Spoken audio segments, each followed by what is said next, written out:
a todo el sistema visceral. Por lo tanto, si nosotros no tenemos somnolencia en ese momento y salimos corriendo, ocurre la hipotensión y el calambre, el desmayo, todo lo que uno va viendo. Para evitar eso, es que uno siempre después de comer tiene más sueño, y eso está asociado principalmente a la colecitoquinina. ¿Ya? Es una hormona también muy importante. Esa la vamos a ver ahora que damos apetito. En este cuadro tienen un cuadro resumen de las hormonas más importantes. Esto repaso solamente fisiología.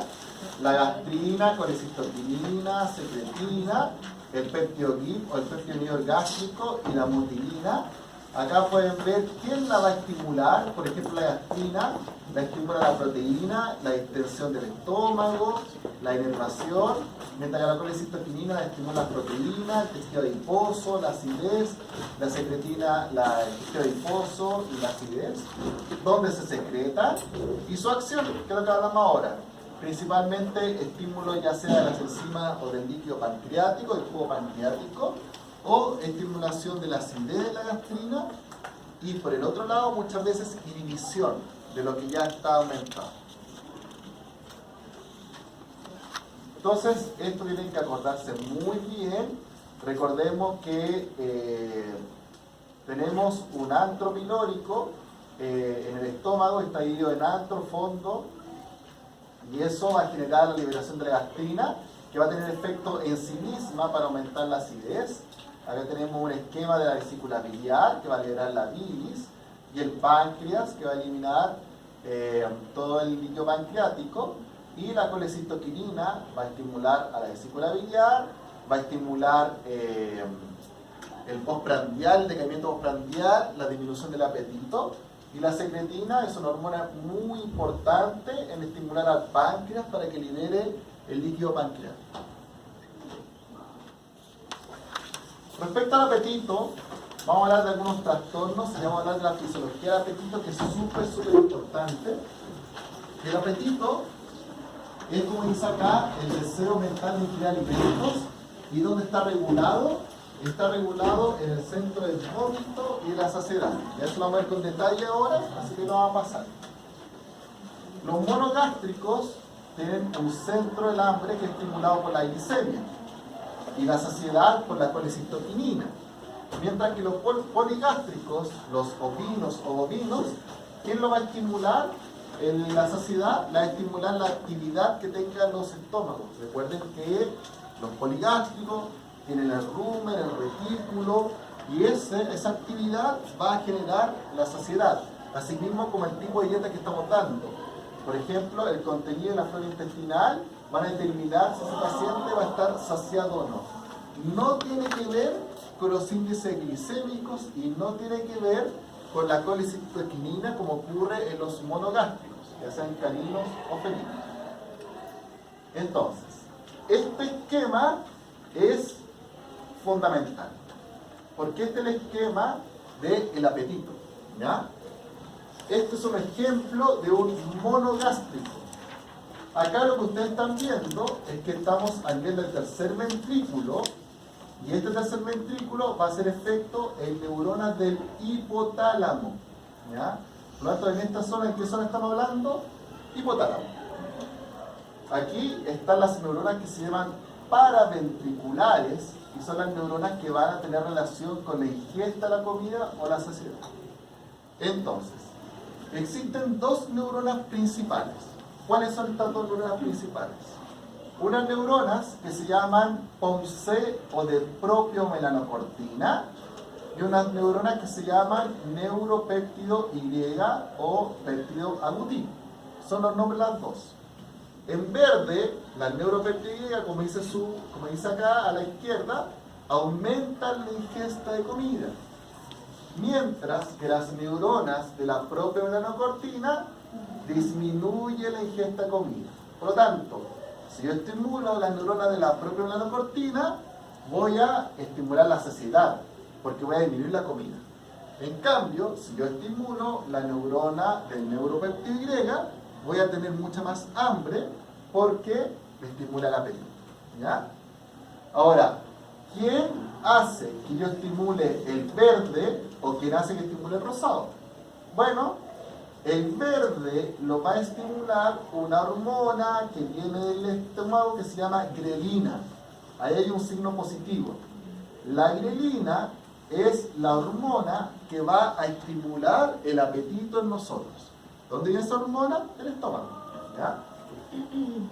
Ahora, si yo como, si el paciente ya comió, va a estimular la insulina, que es la hormona que va a disminuir la glicemia, porque nosotros comimos. Va a estimular la leptina. La leptina, por definición, es la hormona de la saciedad. Eso es la leptina, es la que va a saciar, que viene el tejido adiposo también. Y la colecitoquinina, que la hablamos recién.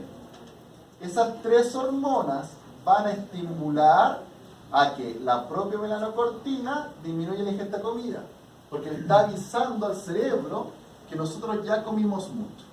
Entonces va a disminuir la ingesta de comida y no comemos más. Se sacia el paciente. Y asimismo, si se fijan, acá hay una flecha que está en negativo y que va a inhibir la neurona del apetito. O sea, por un lado se estimula la saciedad y por el otro lado inhibo el apetito, porque si no estarían las dos aumentadas, pues no tendría sentido. Entonces, dependiendo de qué hormona yo estimule, es si voy a tener apetito o saciedad. ¿Ya? Eso es muy importante. O sea, el apetito se estimula por la grelina y la saciedad se estimula por la insulina, leptina y colecitoquinina, por medio del estímulo de la propilanocortina o del neuropeptidoglia, que van a actuar en el hipotálamo y generan que comamos más o generan que comamos menos. ¿Ya? Esas dos van a ser los principales mecanismos, ya sea del apetito o de la saciedad. ¿Ya? Este cuadro, apréndaselo bien, porque esta va en la pregunta de la próxima semana. No es general, pero hay una pregunta acá.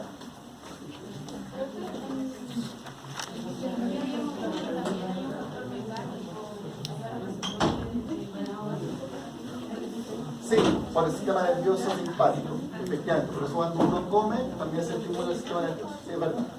Sí. Ahora, ya hablamos de cuál es la fisiología del apetito. Bueno, ahora vamos a hablar de la fisiopatología del apetito, o sea, los trastornos que ocurren con el apetito. Acá tenemos anorexia, que es la ausencia del apetito. Cuando tenemos un apetito normal se llama disorexia. La polifagia, apetito aumentado. Pacientes con trastornos neurológicos tienen muchas veces polifagia, o también puede ocurrir en enfermedades que aumentan el metabolismo. Si tenemos ese aumento de enfermedad, vamos a generar polifagia. Por ejemplo, aumento de la hormona de la tiroides, los gatos con hipertiroidismo son polifágicos, o el aumento de la hormona del cortisol, en perros que tienen cortisol alto, también son polifágicos. Entonces, si tenemos pacientes polifágicos, tenemos que buscar la causa base. Disfagia, dificultad para ingerir, masticar o deglutir. Cualquier problema que genere alteraciones esofágicas o alteraciones orobucales van a generar disfagia. Va a tener dificultad para realizar estos procesos. Y pica es lo que se conoce como un apetito anormal, donde van a ingerir alimentos que no deben o cosas que no deben. Por ejemplo, pacientes con déficit minerales van a estar comiendo madera, piedra o caca. Todo lo que piden. Eso tiene que ver con déficits nutricionales. Entonces, si pesquisamos un paciente, que es un paciente abandonado, por ejemplo, podemos determinar que va a tener pica si es que ese paciente no tiene una nutrición adecuada. Y ahí usted, cambiando la dieta, dando una dieta de buena calidad, es más que suficiente. Se llama pica.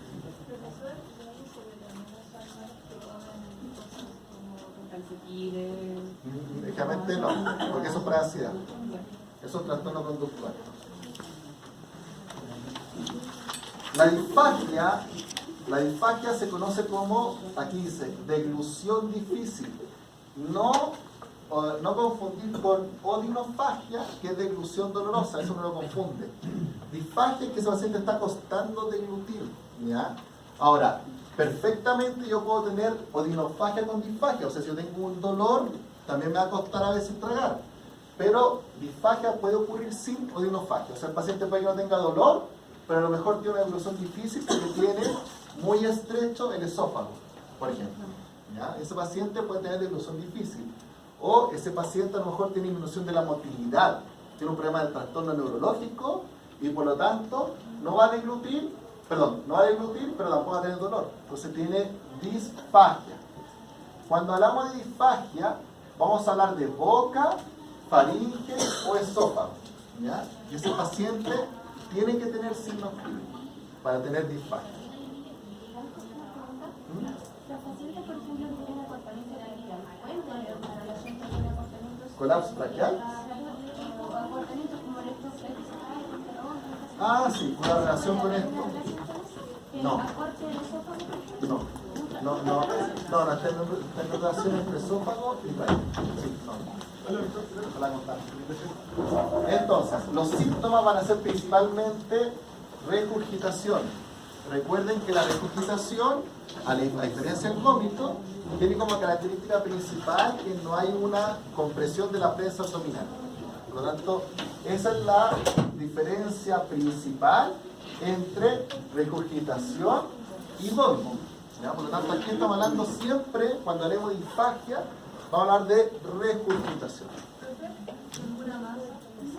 Sí, exacto. Depende, porque muchos tumores no duelen. Entonces hay que tener ojo con eso. Pero masas esofágicas, por ejemplo, los timomas, que son masas que están por fuera del esófago y que comprimen el esófago, genera disfagia. Lo que vamos a tener estos pacientes va a ser desnutrición, anorexia, deshidratación, vamos a tener faringitis, vamos a tener rinitis, que es estos pacientes que vomitan. Por lo tanto, muchas veces el vómito se va a nivel nasal y va a tener rinitis. No es poco frecuente de ver, incluso es muy frecuente esto. Neumonía por aspiración. Los pacientes con megaesófago, con un esófago grande, vomitan y después aspiran. Entonces es muy fácil de ver la neumonía por aspiración. ¿Dónde está esa foto? Está bien. Ya, después vamos a ver esa foto. Dentro de las causas orofaringia, tenemos algo que se llama como acalasia. La acalasia es una patología orobucal en que no hay un movimiento de deglución. Generalmente ocurre a nivel faringeo en que no hay inervación y hay parálisis. Entonces, al haber parálisis, ese paciente no puede deglutir. Se ha visto en Golden descrito en perros. Pero es un problema en que, por alteraciones nerviosas, la faringe no deglute, hay parálisis, por lo tanto no va hacia atrás el contenido, no hay movilidad. Afecciones neuromusculares, propiamente tal. Estos son pacientes, por ejemplo, con miastenia gravis. Recuerda esa patología, esa patología de neuro, una patología de debilidad neuromuscular, porque se afecta la unión de la neurona a la placa motora. Entonces los pacientes caminan y terminan con debilidad y se caen. Eso se llama miastenia gravis. También puede ocasionar patologías orofaríngeas. Neoplasias, pero estamos hablando de neoplasias a nivel orofaríngeo, por ejemplo, neoplasias de la base de la lengua, o neoplasia a nivel de la glándula salivar también puede hacer. Todo eso también genera alteración orofaringea, golpes o traumatismo, glositis, inflamación de la lengua, estomatitis, vamos a ver un ejemplo ahora, faringitis o simplemente patologías dentales. Toda patología dental va a generar alteraciones de deglución, va a generar disfagia e incluso muchas veces inofagia. Hay pacientes que no comen simplemente por una periodontitis severa. Entonces hay que tener ojo con esto, de que a veces uno lo menosprecia, pero también es una causa de disfagia y de inofagia. De las causas esofágicas tenemos el clásico megaesófago. El megaesófago, ¿qué lo tiene? El megaesófago es cuando se distiende el esófago en su nombre y las principales causas son idiopáticas, no hay una causa conocida. Pero ese esófago se distiende y no hay movilidad. Ahora, existen otras causas de megaesófago como la persistencia de lo que se llama el cuarto arco aórtico. Es que ese cuarto arco aórtico es una comunicación entre la arteria y la vena del corazón. Es para saltarse el corazón en los fetos. Si eso se mantiene cuando están adultos, eso pasa entre medio, o sea, el esófago pasa entre medio de este arco Lo comprime y por lo tanto el paciente tiene megaesófago. Otra causa frecuente es lo que se llama divertículo esofágico. O sea, a veces el esófago sale una bolsa por el lado. Esa bolsa empieza a acumular líquido o contenido alimenticio y por lo tanto va a empezar a comprimir el esófago y va a generar también megaesófago, porque hay regurgitación. Todas esas son las causas de megaesófago. Esofagitis, cualquier paciente que tenga un elemento químico irritante va a tener esofagitis.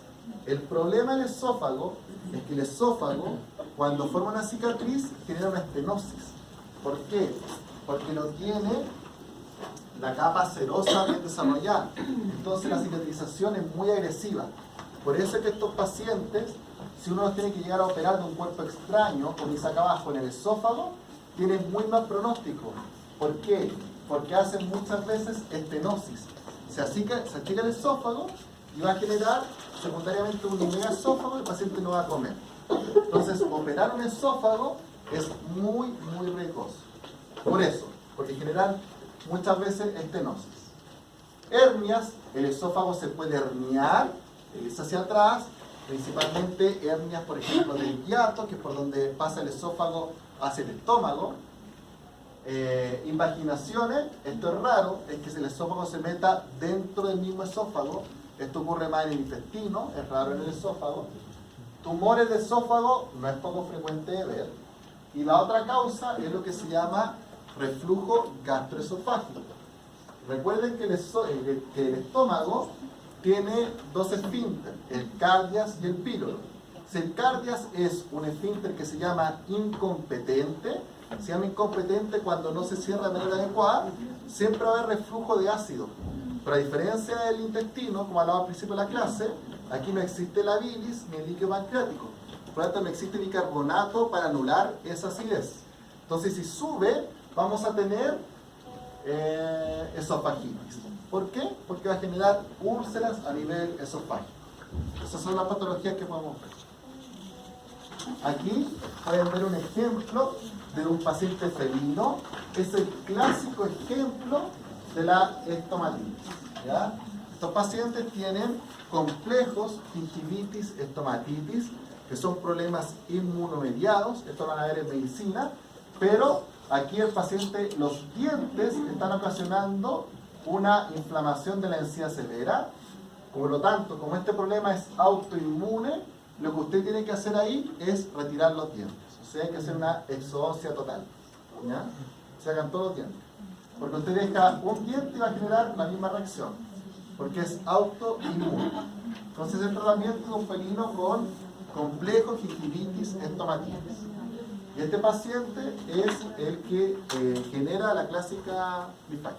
¿Hay alguna alternativa al tratamiento de sacar toda la dentadura? No. No hay ninguna. No, se ha estudiado dejar los caninos, pero a veces dejando los caninos puede hacer la misma reacción clínica. ¿Sí? ¿Es lo mismo o la misma patología que se llama como Fordental? No. El fordental es lo que se llama lesión resortiva odontoclástica felina. ¿Cuál es la diferencia de eso? Sí, el FOR que hizo compañera es una lesión que se llama lesión resortiva odontoclástica felina. Es una lesión en que hay una gingivitis, pero se afecta debajo de la encía. Entonces no es el mismo cuadro. De ahí la única diagnóstico que uno hace para el FOR dental es que uno tiene que hacer una radiografía dental para ver efectivamente el aumento del surco por abajo del diente. Pero no es lo mismo. No, porque el FOR dental muchas veces no es completo. Entonces ahí uno, por ejemplo, pudiera hacer incluso un destatraje, un manejo antibiótico y evaluar. Y a veces se puede dar también corticoides, pero por desinflamar. Pero el FOR no necesariamente uno tiene que terminar en gingivitis estomatitis. No necesariamente sacan todos los dientes. ¿Ya? Ya. Acá hay otro ejemplo de lo que se llama un megaesófago. Si se fijan, el diagnóstico de un megaesófago es por medio de lo que se llama una radiografía contrastada. Esto es un esófago que hay que hacer una línea y fíjense que todo esto está grande. Acá está el estómago. Si yo veo que todo está grande y no hay nada que está comprimiendo por fuera, entonces yo puedo asumir que lo más probable es que sea una falta de motilidad simplemente. o idiopático. El esófago idiopático es muy frecuente ver, sobre todo en Schnauzer. Entonces este paciente no tiene ninguna solución quirúrgica, no hay nada que hacer, solamente come en altura. Y cuando come en altura se va a solucionar el problema. Ese es el tratamiento del megaesófago idiopático. ¿Cómo eso? Ya, este paciente, si se fija este paciente no puede comer hacia abajo, o sea, del suelo, porque si no, baja el esófago y todo se devuelve, no sube nada. Entonces lo que usted tiene que hacer es que se manda a construir pisos como este, o sea, mesas como esta, y el perro come arriba. Se come arriba por gravedad, como esta imagen, va a bajar la comida y llega por gravedad. Entonces ese es el procedimiento.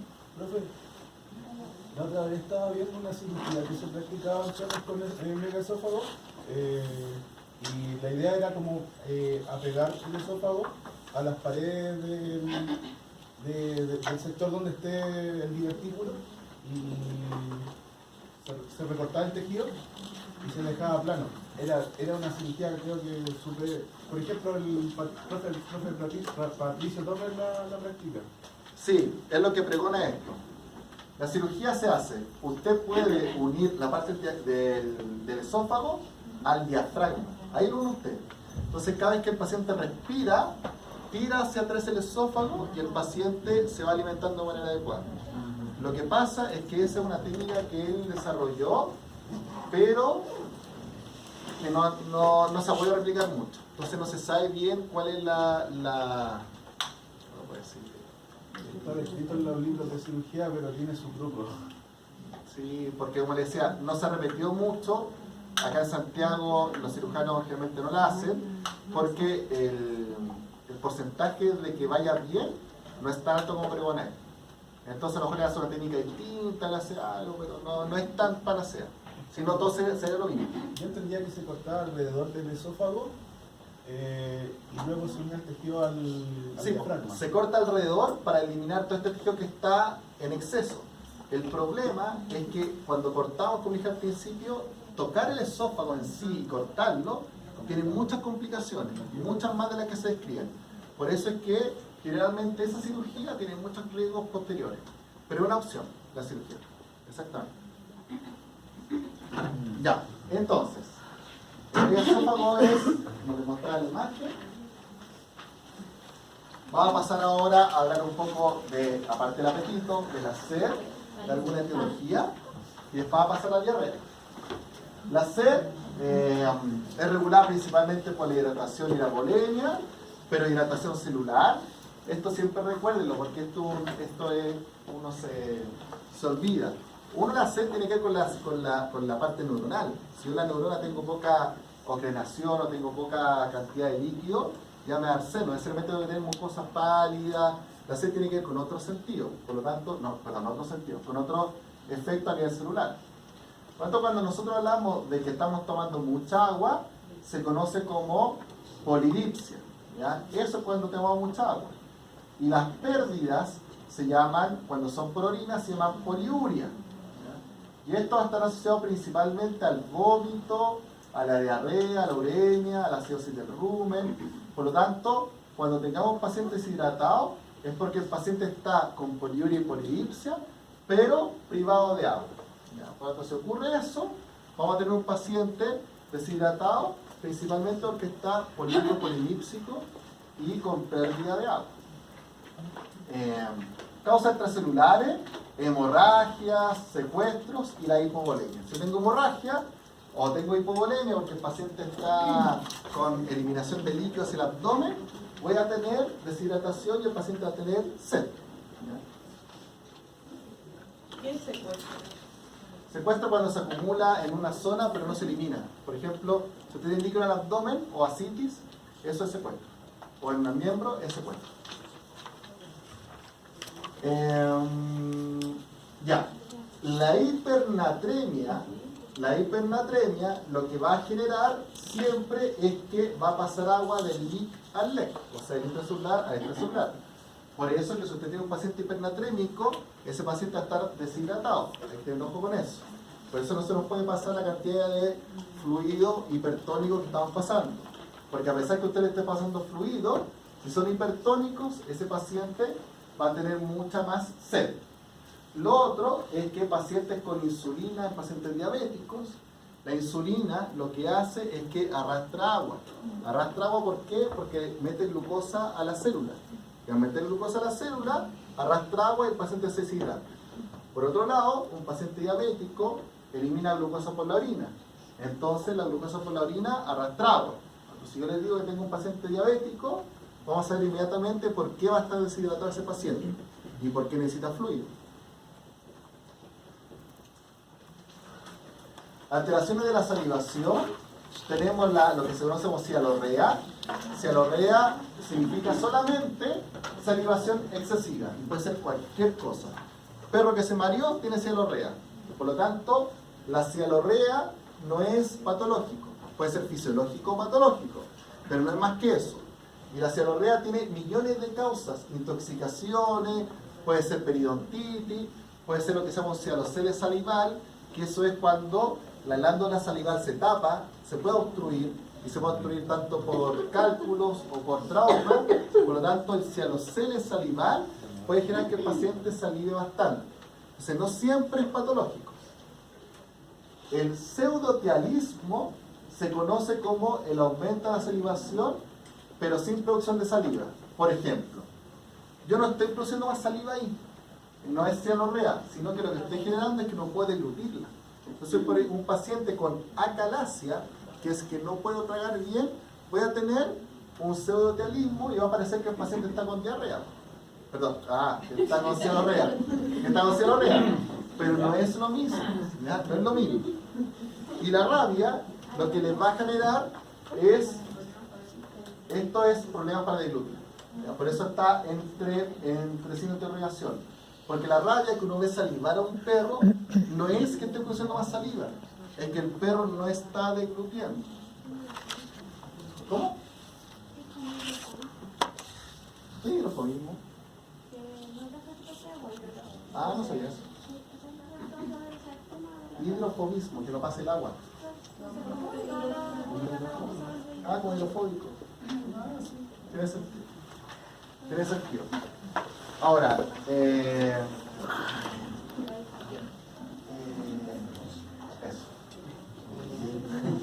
No está pensando. Esto siempre es pregunta de examen de grado, la rabia. Es clásica pregunta que nunca se la sabe. ¿Por dónde se transmite la rabia? ¿Por dónde ingresa la rabia? ¿Por dónde ingresa la rabia al organismo? Pregunta de examen de grado, sí, pero pegada. Siempre la hacen. Porque la hago poco, pero siempre la hacen alguna. ¿Por dónde ingresa la rabia? ¿Por la sangre? ¿Por sistema urinario? ¿Neuronal? Linfático también. Pero tiene razón, linfático neuronal.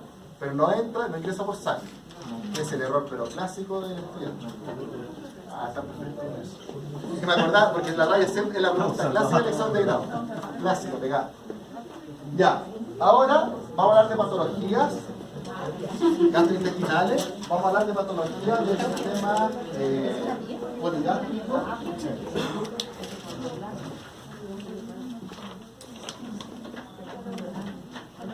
Del sistema poligástrico vamos a empezar con acidosis metabólica en rumiantes o acidosis ruminal, pero antes de eso repasemos rápidamente el sistema gástrico bovino. Recuerden que esto es de los poligástricos, por si acaso, el bovino es como está de más. Recuerden que los pacientes poligástricos lo que hacen es la rumia, ¿no es cierto? Entonces ingiere alimento, pasa por el retículo, del retículo pasa al omaso, del omaso al ovomaso, pero recuerden que antes esto también puede pasar por el rumen. Y esto se va a devolver y va a volver a entrar. O sea, por eso los pacientes eructan. Yo creo que estoy diciendo cosas que saben más ustedes que yo. Pero recordemos que los poligástricos en la rumia, por lo tanto, el contenido se devuelve después de estar digerido por la flora intestinal, ¿ya? Porque ellos comen pasto seco, lo digieren, lo devuelven y vuelve a ingresar. Y cuando vuelve a ingresar más pequeño, y ahí pasa por el retículo y el omaso se comporta como un sistema monogástrico. Se lo estoy repitiendo nomás porque es importante para saber fisiopatología. Entonces el contenido ruminal esto, contenido ruminal, tiene una fase sólida y una fase gaseosa. La fase sólida o sólido-líquida tiene que ver con las fibras de lo que se está alimentando y los microorganismos, fundamentales los microorganismos, súper importante. Y la fase gaseosa es lo que producen los microorganismos, el amonio, el amoníaco y los ácidos grasos volátiles. O sea, produce mucho gas. Entonces los componentes del contenido ruminal van a ser bióticos o abióticos. Los bióticos son todos los tipos de protozoos, bacterias, hongos que tengamos en ese rumen. Y los abióticos son la saliva, el alimento, y que tiene características propias. Fíjese el pH, que un pH no tan ácido, ya recuerden que un pH de 7.4 es un pH de sangre, por lo tanto que tengamos acá 5.5 no es tan ácido, pensando en que el estómago tiene pH que pueden llegar incluso a 2, después vamos a ver. Y la temperatura es bastante alta, de 39 a 42 grados Celsius. ¿Por qué? Por lo mismo, por las bacterias, la generación de calor, por la generación también del amoníaco. Hay una presión osmótica bastante alta y una tensión superficial, o sea, el líquido que está en las paredes está generando una tensión superficial que se tiene que mantener. Si se pierde, va a generar muchas veces que eso se compacte y va a generar lo que es la espuma, que esa espuma es la que genera el meteorismo. El pH, como dice acá, varía dependiendo de la dieta. Se va a aceptar un pH entre 6.3 y 7, pero si llega a 5, no es tan malo. 5.5 a 7.3. Ahora, ese es el rango que tenemos. Si yo tengo un pH menor a 5.5, acidosis ruminal. Si tengo un pH mayor a 7.3, alcalosis ruminal. Pero la más complicada y frecuente es la acidosis ruminal. La acidosis ruminal corresponde a una disminución del pH menor a 5,5. Las causas pueden ser diferentes, principalmente el consumo de melaza, grana, frechas, flechillos. O sea, todos los subproductos que generen una mayor acidez. Esto, ustedes que están haciendo nutrición, se peinan. Pero son todos los alimentos que tienen una mayor producción de acidez porque cambian la flora intestinal. ¿Y se le pone bicarbonato a la dieta? ¿Hacen eso en vaca? Sí. Ya, sí, porque le puedo decir, sí, ponle bicarbonato, pero la pregunta es, ¿eso es lo que se hace? ¿Sí? ¿Le ponen en dónde? ¿En el alfalfa? ¿En el afrecho? Cuando la dieta y los son bloques, un 50% de ensilaje, se produce mayor acidez. ¿Ya? ¿Y qué le mete una pastilla de bicarbonato? Polvos en el alimento. Ya. Eso es llamado, ¿no? Bloques que se lavan, ¿o no? Eso debe ser, porque esos bloques que ponen y que lavan las vacas, que son bloques, ¿o no? Yo no sé nada. No sé nada de vacas. Solo sé lo que estoy pasando ahora. Sáqueme de ahí y no cacho. No le vas a ver ay, no sé, no corten nada. Entonces, ¿qué es lo que va a ocurrir? Lo que va a ocurrir es que nosotros estamos dando, este cuadro es súper bueno. ¿Este no lo han visto antes? Este es muy fácil de entender. Ustedes tienen carbohidratos de rápida fermentación. Eso es lo que están dando, ¿ya? Estos carbohidratos lo que van a aumentar es el crecimiento bacteriano, y este crecimiento bacteriano, como dice su nombre, va a disminuir el pH. Pero la clave acá es que la disminución del pH va concurrentemente con el aumento del lactato. El lactato es un marcador indirecto del ciclo de Krebs anaerobio, pero también tiene que ver con un marcador indirecto de acidosis. Entonces el pH empieza a bajar y cuando está bajo 5,8 vamos a tener un paciente con acidosis ruminal subaguda, o conocido como SARA. Así se conoce. El problema es que si yo no me doy cuenta y no le doy a lo mejor un terrón de bicarbonato, como dijeron recién, y ese paciente sigue la misma dieta, esta dieta muy rica en carbohidratos muy fermentables, ¿qué es lo que va a ocurrir? Van a disminuir la tasa de crecimiento bacteriano, va a disminuir la actividad enzimática, pero va a aumentar la producción de lactato. O sea, yo estoy degradando mucho menos lo que tengo en exceso. pero lo que degrado lo transformo más en ácidos. Y eso va a ser un camino reversible en que si usted baja de 5.5, ya tenemos una acidosis ruminal aguda, y esto es porque cambió el tipo de flora bacteriana. O sea, el punto crítico para pasar de acá a acá es que la flora bacteriana bajó. Por lo tanto, aumentamos los lactobacillus que producen lactato. Y ahí, ese paciente tiene acidosis metabólica y muere. Ese es como el camino y la progresión. Todo relacionado con netamente la dieta. Por eso yo tenía entendido que solamente se cambia la dieta. Pero si me dicen que se saca el bicarbonato, perfecto. Muy bien. Que yo tuve un profe de vaca, es que yo estudié mucho antes que usted, pero era así fatal. Hay un perro, una vaca con acidosis, estaba para casa. Faenada. Entonces no aprendí nada de medicina. No, era muy medicina poblacional que pasaron en la U, así que no, nada. Pura medicina poblacional. Todos se faenaban, nada más. Eso, beneficiar la palabra, no beneficiar. Entonces, la acidosis ruminal es el aumento del ingente de hidrato de carbono, como les decía, de rápida fermentación, y esa es la gracia. Y vamos a cambiar la flora ruminal a una flora de lactobacillus aminolítica y disminuye el Streptococcus bovis. Eso, más que nada, lo mismo que hablábamos recién. Ya, vamos a hacer un recreo ahora. ¿En serio?